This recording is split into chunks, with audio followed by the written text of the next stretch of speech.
few months ago, I had a friend who I went to visit. He lived in an old colonial house, just like a lot of people in New England. But something about his house seemed off. I couldn't quite put my finger on it until at some point I saw one of the rabbits.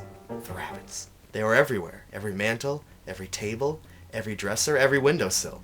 The rabbits were so ubiquitous that they just blended into everything. But once your eyes caught one, it was inevitable that you noticed that they were everywhere.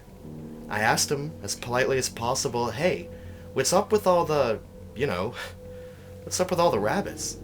"Oh yeah," he said. "When I was like 5 or 6 years old, my grandmother asked me what I wanted for my birthday, what I liked.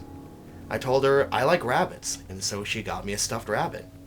I liked it, and she was so happy to have actually given a gift that was liked, to actually get something right for someone who she really didn't know any of the likes or the dislikes of, so she kept giving them.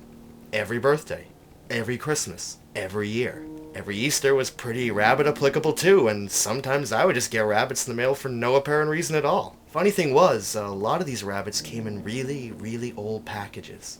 They were always dirty and stained. Most of the ones in the mail had no return address. He figured that as his grandmother was, as you'd expect, incredibly old, she was just forgetful and probably clumsy. Getting weird old packages from a weird old lady was something that he just didn't think much about. I told him, "Wow, that's really weird." And then I asked him, "Why don't you just get rid of them, or at least pack them up and store them away somewhere?"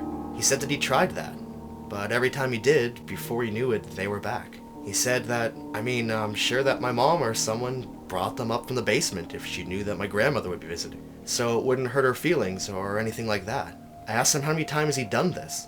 It was weird, actually. He honestly couldn't remember.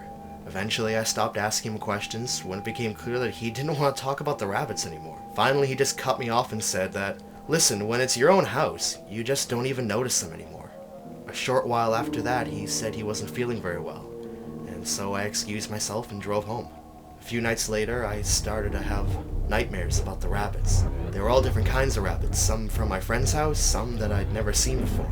And there was always something a bit off about them.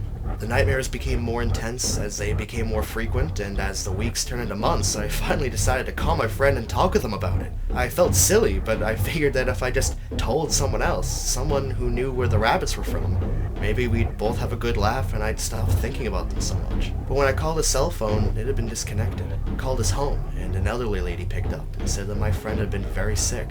Things didn't look that good for him.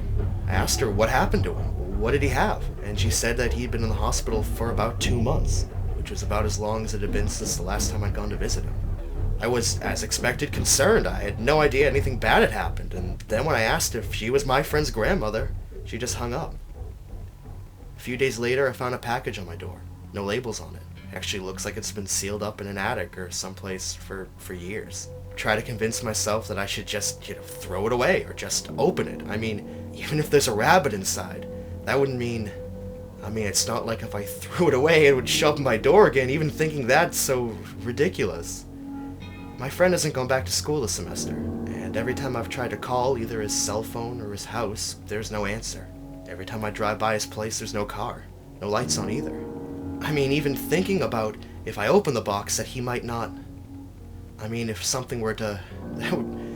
But honestly, who would ever even think that? I've never been a superstitious person, but I'll leave it at this. If you ever find yourself in someone's home that has a whole collection of something that they never asked for, and they can't manage to throw away, I wouldn't stick around too long.